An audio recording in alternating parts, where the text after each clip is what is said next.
ট্যাংরা মাছের চা, ট্যাংরা মাছের চা। গাইজ আমি আজকে বানাতে চলেছি ট্যাংরা মাছের চা। যারা বাঙালি আছো তাদের জন্য জমে যাবে, কারণ মাছের ভাতেই বাঙালি। আর যারা চা পছন্দ করো তাদের জন্য তো এটা বেস্ট। একজন নিম্ন মধ্যবিত্ত বাঙালি হওয়ার কারণে মাছ আমার খুবই প্রিয় একটি খাবার ছিল। এক কথায় বলতে গেলে মাছে ভাতে বাঙালি। কিন্তু আজকের এইসব দেখার পর আমি এখন চিংড়ি মাছের চা খাবো, শিঙি মাছ দিয়ে চা করে খাবো। আজকে ভেটকি মাছের চা খাবো। বলেন কি? বৌদি আমার নিত্য নতুন রেসিপি আনছে ঘরে, এই ধরনের বুদ্ধি মাথায় আসছে কেমন করে? আম খাবো আজ ভালো করে, হিমসাগর বা ল্যাংড়া। আজকে বৌদির স্পেশাল রেসিপি চা উইথ ট্যাংরা। তো বন্ধুগণ, বেশি দেরি না করিয়া তাড়াতাড়ি কানে হেডফোন দুইখান গুজিয়া নাও।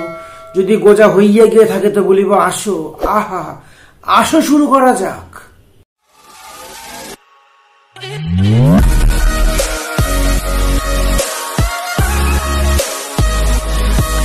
ট্যাংরা মাছের চা, ট্যাংরা মাছের চা। গাইজ আমি আজকে বানাতে চলেছি ট্যাংরা মাছের চা। আবে সালে, বিয়ের বয়স তো হয়ে গেল, ভাবছি বিয়ের জন্য যখন মেয়ে দেখতে যাব তখন চাটা অ্যাভয়েড করব।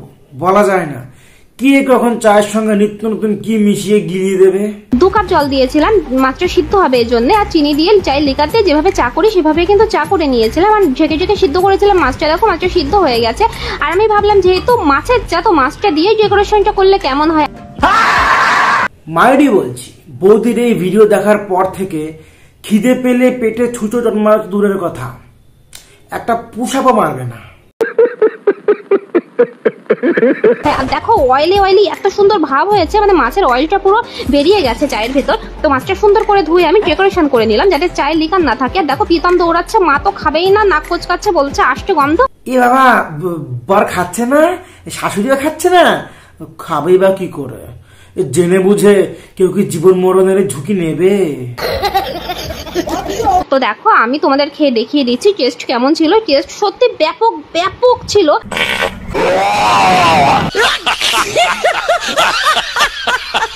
এবার আসছি নেক্সট আইটেম নিয়ে, ভেটকি মাছ। ইয়েস, তোমরা ভেটকি মাছ কি কি ভাবে খেয়েছো? পাতুরি, ঝোল, ফ্রাই। কিন্তু বৌদি নিয়ে এসেছে এক ঝাঁকানাকা রেসিপি, ভেটকি মাছের চা। আজকে ভেটকি মাছের চা খাবো গাইজ, মনে হচ্ছিল কাঁচা খেয়ে নি। হ্যাঁ, বিন্দাস খেয়ে নাও। ভেটকি মাছ যদি তুমি চা বানিয়ে খেতে পারো, সেটা কাঁচা খাওয়াটা কি তোমার কাছে কোনো ব্যাপার? মাছগুলো দেখো, আর সকালে ঘুম থেকে উঠে যদি এমন একটা ভেটকি মাছের চা পাই তো মনটা এত খুশি হয়ে যায়, আমি ডিসাইড করতে পারছিলাম না। সকালে উঠে ভেটকি মাছের চা খেলেই মনটা একদম ফ্রেশ ভালো হয়ে যায়, তাই না? বলছি, হাগার পর নিতম্বটা পরিষ্কার করো কি মাছের লেজা দিয়ে? আম জনতা জানতে চায় যে দাদা কি কোনোদিনও চুমুটুমু খায় না? মানে বলছিলাম কি, যে কিনা কাঁচা মাছ দিয়ে চা বানিয়ে খায়, 10 বোতল হারপিক বা ফিনাইল দিয়ে দাঁত মাজলেও তার মুখ থেকে কোনোদিনও গন্ধ যাবে না। মানে মাথা দিয়ে চা করবো নাকি মাছটা দিয়ে চা করবো, তো তারপরে পাতলা দেখে এক পিস মাছ নিয়ে চা করলাম, মানে যাতে তাড়াতাড়ি মাছটা সিদ্ধ হয় আর আমি তাড়াতাড়ি খেতে পারি। আমি আর ওয়েট করতে পারছি না, এত ইয়েলো ইয়েলো টোন হয়েছে। দেখো কি ইয়েলো টোন আর কি অয়েল। আমার একটা পোষা বিড়াল আছে জানো, ও না আবার মাছ ছাড়া ভাত খায় না।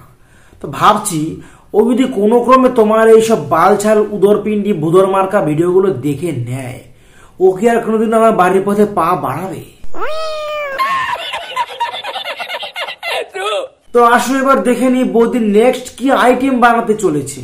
গাইজ আমার মাসে 30 দিনে 31 দিন ঠান্ডা লেগে থাকে আর লো প্রেশার হয়ে থাকে। তো আমার বড় আমাকে বলেছে চা করে খাবা আর শিঙি মাছের ঝোল খাবার। তো আমি তো করবো ডাবল ধামাকা, মানে শিঙি মাছ দিয়ে চা করে খাবো, এদিকে শিঙি মাছটাও খাওয়া হবে আর চাও খাওয়া হবে। তোমার বর তোমায় চা খেতে বলেছে আর শিঙি মাছের ঝোল খেতে বলেছে, এটা বলেনি যে তুমি চা আর শিঙি মাছের গুষ্টির পিন্ডি চটকে জগা খিচুড়ি বানিয়ে দাও।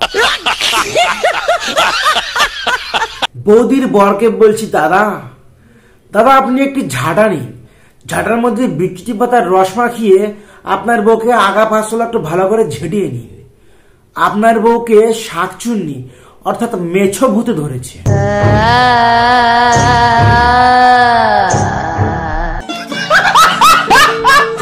আর তারপরে দেখো চাউমিনে আমরা একটু সস বেশি খাই।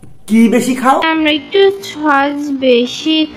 শুনে যেন মনে হচ্ছে একটু ছোট বাচ্চা হাগু করার পর মাকে ডেকে বলছে, মা হয়ে গেছে, তখন মা বলছে হয়ে গেছে ছোচ।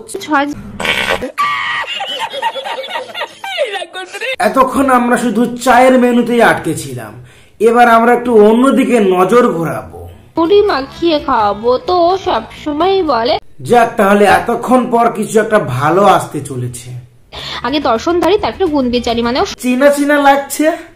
তারপরে গুণ বিচারি, মানেও মাছের চা খাওয়ার জন্য মাছ কিনতে কিনতে বৌদির মনে হচ্ছে থালা বাটি ঘটি গামলা সব বিক্রি করে দিয়েছে, সেই জন্য পমপম কভারে খাবার সার্ভ করছে। সৌন্দর্য খুব পছন্দ করে, এই জন্য আমি ভেবেছিলাম একটু খুব সুন্দর করে, মানে খুব রোমান্টিক ভাবে একটু মুড়ি মেখে দেবো। বললো আমার একদম পছন্দ হয়নি, তো কারোর উপকার করতে নেই, কারোর ভালো করতে নেই, তোমরা জীবনে কারোর উপকার করতে যাবা। দেখো বৌদি, তোমার যত খুশি তুমি রোমান্টিক ভাবে তোমার বরকে মুড়ি মেখে পমপম কভারে খাওয়াও না কেন, কিন্তু খাওয়া শেষে পড়ার আগে একটু ভালো করে ধুয়ে নিও, না হলে কি হবে জানো তো? একটু মুড়ি মেখে দেবো। তো বন্ধুগণ, আজকের ভিডিওটা এখানে শেষ করছি। দেখা হচ্ছে নেক্সট ভিডিওতে নেক্সট কোনো টপিক নিয়ে।